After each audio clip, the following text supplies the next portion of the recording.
Hello and welcome to the Crone Codes, a gathering place for women of all ages and all stages to remember your worth, your purpose, and your power. I'm your host, the creator and resident crone, Joan Advent. Today's episode is an invitation to experience the raw, real, and tender emotions within this intimate discussion and beautiful story. Originally recorded as a video episode, technical difficulties required that it be released in audio format.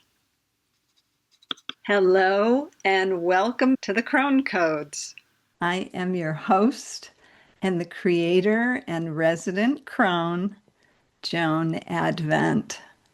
And I am so delighted and honored to have my friend and my soul sister, Sasha Padron, here with me today. Welcome, Sasha. Thank you, Joan. It's so good to be here with you. Yes. So we have a really important and potentially edgy topic for some. But when I was thinking about how am I going to start this Crone Codes journey, like what is the foundational code? For me, it all went back to the bigger questions of who am I and why am I here? Like those questions that we face in our journey through life. And in my experience, we can't answer those questions without without coming to terms with the divine, with the sacred, with God. And today we're going to talk about the G word.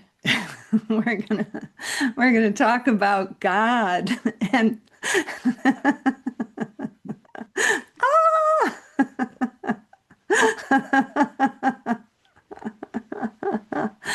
and we're probably not going to cover the whole thing, but various dimensions and things that get stirred up for us as human beings when it comes to relating to God.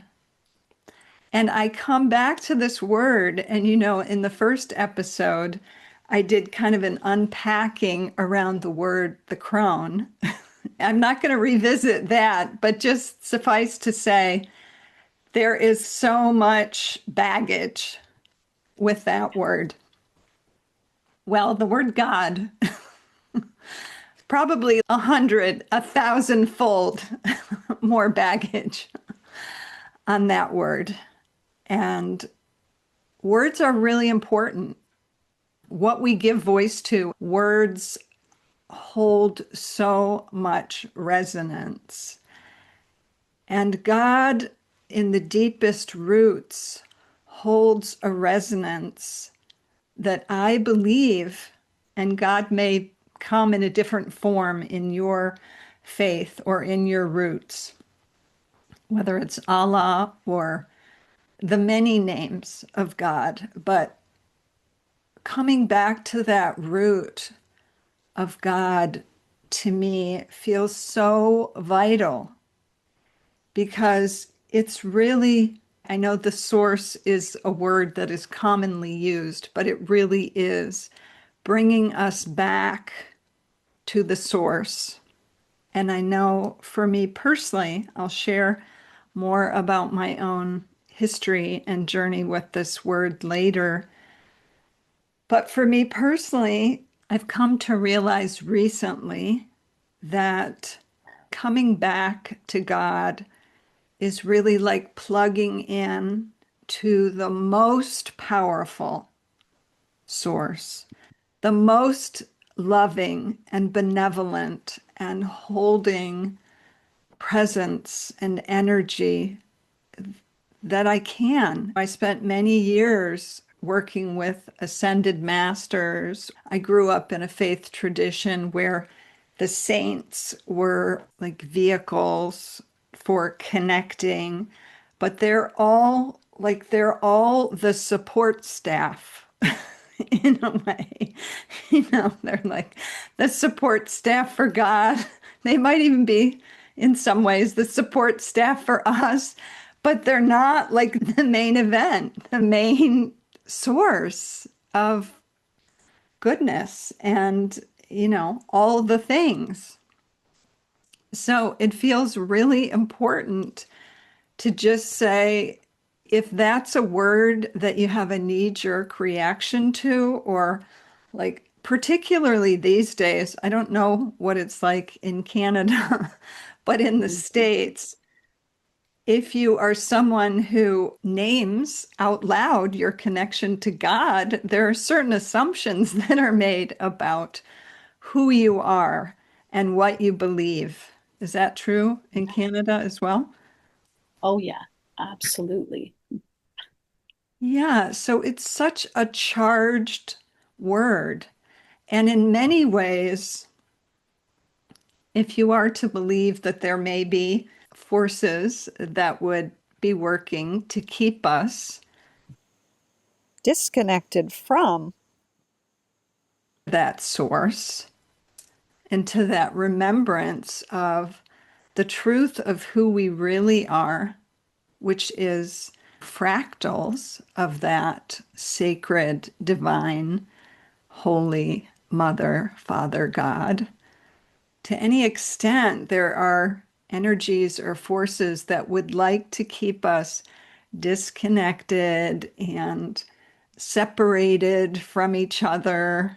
What a great way to do it. It's like pile on all this all this BS and just facets and factors to cut us off from that truth and that beauty and that love and that power.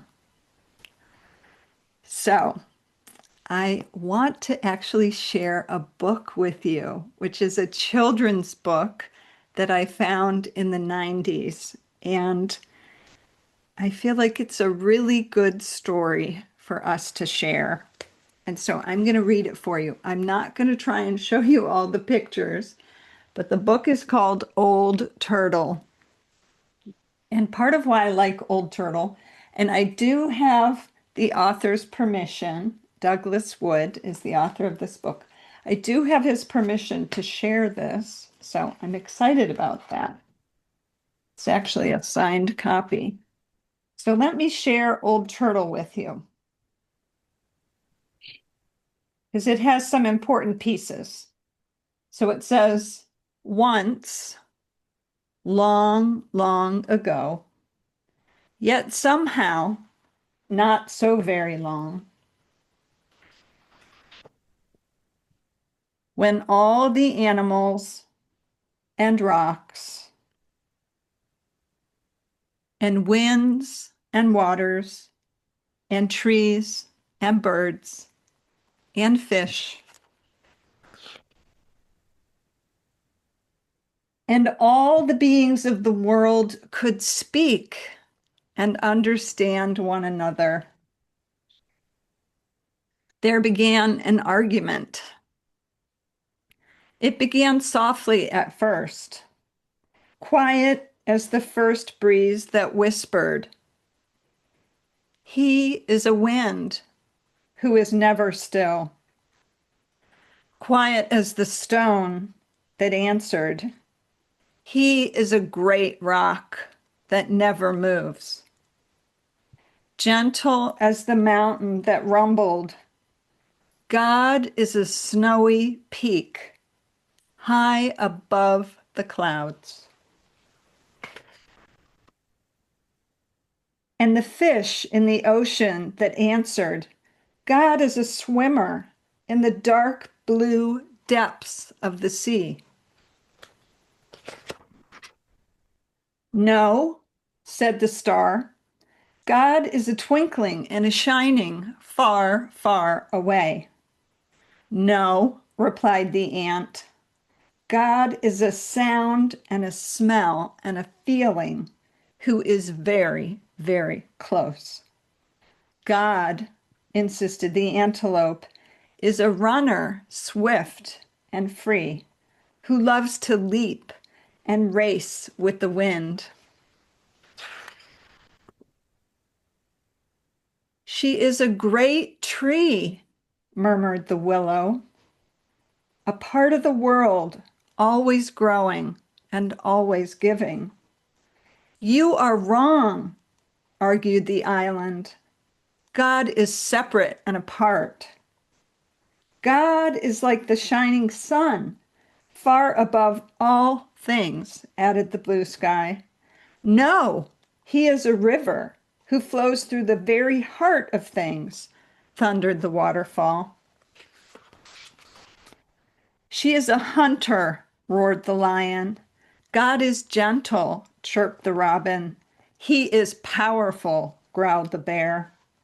And the argument grew louder and louder and louder until Old Turtle.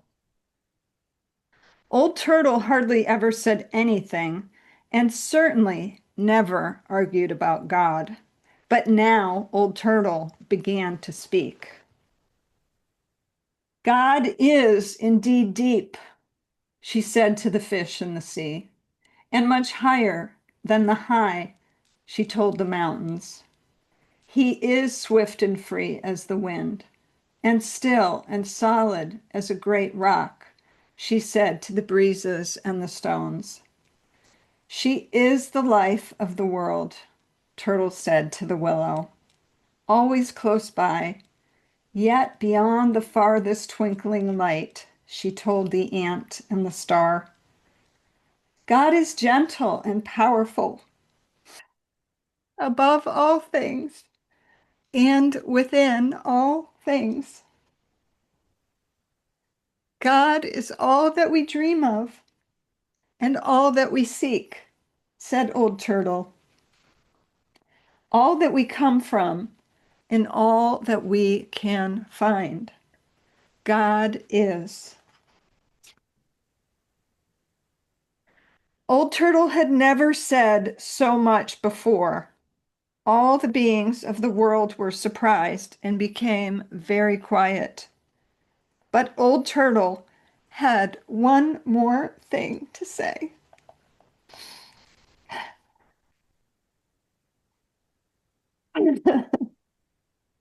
This one always gets me.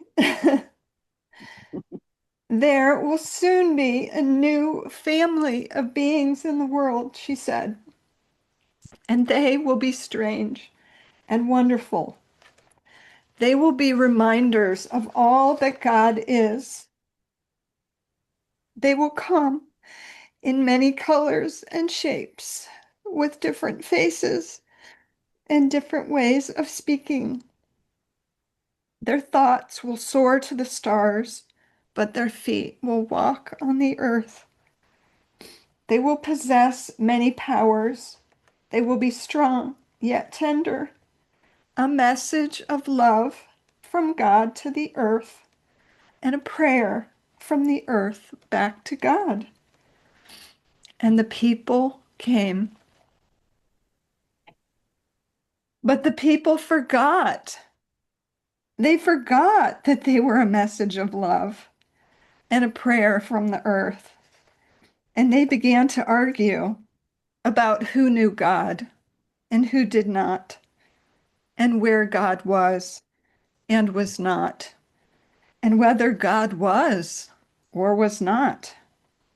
And often the people misused their powers and hurt one another or killed one another, and they hurt the earth until finally even the forests began to die, and the rivers, and the oceans, and the plants, and the animals, and the earth itself, because the people could not remember who they were or where God was.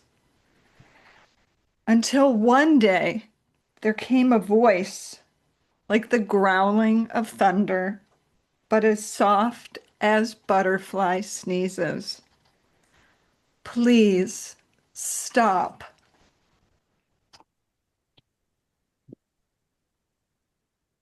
The voice seemed to come from the mountain who rumbled. Sometimes I see God swimming in the dark blue depths of the sea, and from the ocean who sighed, he is often among snow-capped peaks reflecting the sun. From the stone who said, I sometimes feel her breath as she blows by.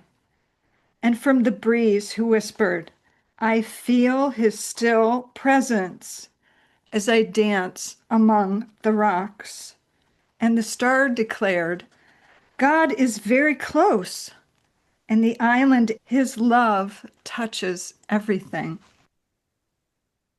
And after a long, lonesome, and scary time, the people listened and began to hear and to see God in one another and in the beauty of all the earth. And old Turtle smiled, and so did God. That one always just breaks my heart right open. Woo! So how is that for you, Sasha? Oh, What did you receive in that? well, I mean, right now my heart is just like, and the tears are right here, and just feeling so moved by your tenderness, the tenderness that it's bringing up for you, the way that it's moving you so deeply. And did you say this story was given to you from a young girl? No, no, Oh, actually, I think it was written in the 90s. So I found it way back when, but it certainly feels like it was a story for the young one in me. uh-huh, uh-huh. Yeah, because that's what's happening for me is just hearing you read it and the way you're receiving it and the way it's speaking to you so deeply, and me as well. And imagining you receiving that as a young person, knowing especially just how you've been walking this path and seeking all of your life. It just feels like these words are exactly what you want to hear, need to hear. Exactly. Yes. And thank you for naming that because for me, I believe that our relationship with God, with the divine, with the sacred, is really the most intimate and sacred and deeply personal thing.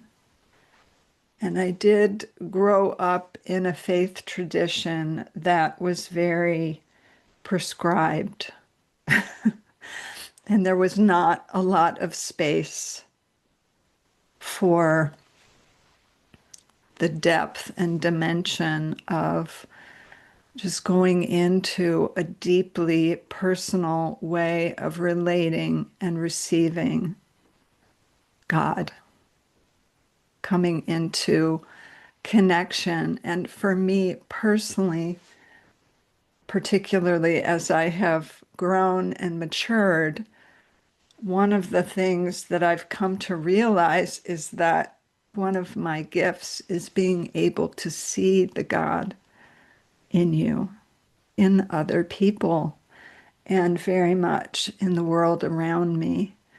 And what an honor that is, and what a gift that is. And just to feel the ways that sometimes people are both distancing from that recognition within themselves, but also the recognition of that in each of us. And I know the pain of having been told what to believe and how to believe and who to believe related to God. I know that pain intimately, and Mhm. I want to be a remedy for that. I want this episode to be a healing balm for that kind of thing, like to be the beginning of coming into this episode to really be the start. Like if you, and I've sat with people, I've worked with people who I would say are tormented, are tormented and tortured by whether it's past religious programming or the ways that they have needed to defend against. It's like the don't tell me what to believe, or don't tell me.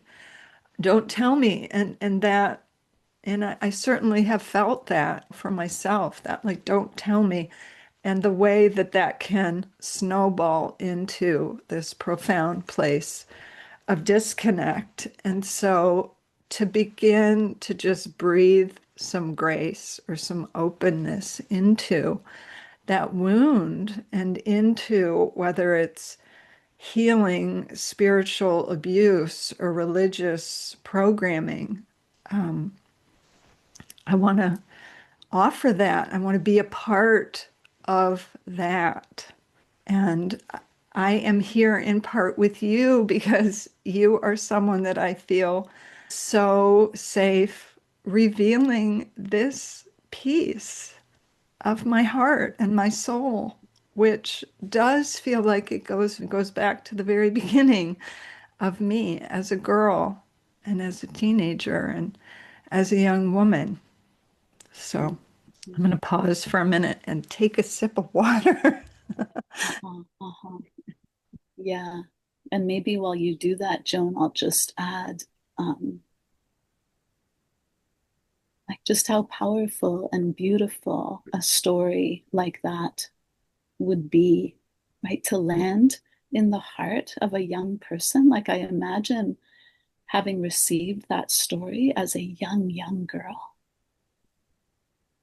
Yes. and what it would have like. I'm trying to imagine it. I'm just trying to imagine like having received a story that was, offering this idea or this reality or this truth that God is right here within absolutely everything and all of us. It's I'm just feeling into that. I can just feel the emotion of it and the power of it, the power of it.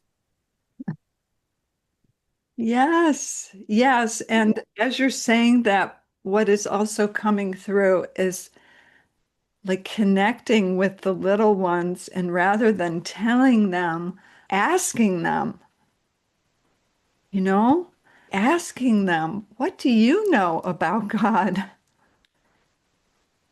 Because as someone like part of your journey and your work has been sitting at the thresholds of birth with families and like tell us like tell us about the presence of God in that. I can only imagine. Yeah, yeah, incredible. Oh, you're asking me right now to Yes. speak to that? Oh, If you're willing. Yeah. oh, wow. Well,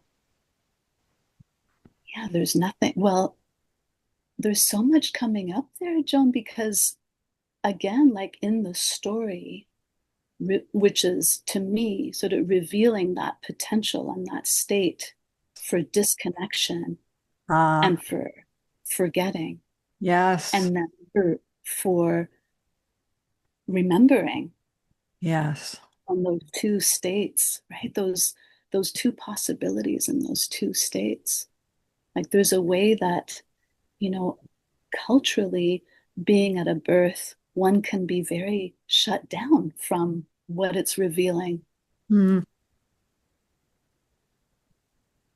And then what happens when we open ourselves up, right, to the miraculousness, to the miracle of birth and life and spirit, and to be witnessing Mm.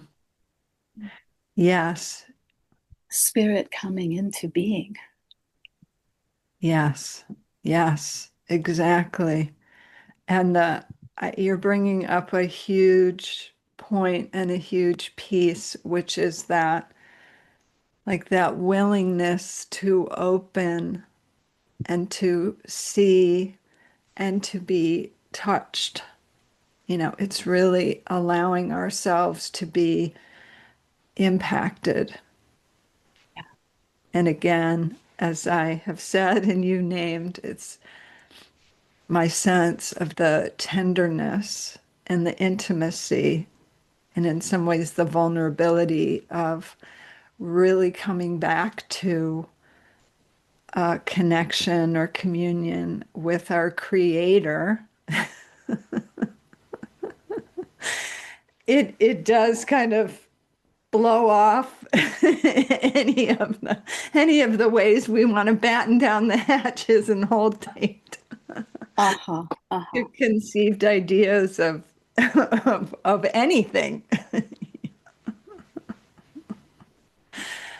Yes.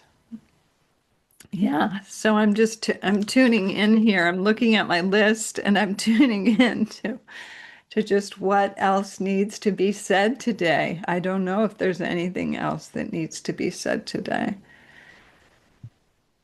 Oh, so I'm just going to pause for a moment and I would invite you, our dear listener, to pause and to just let yourself get quiet and still.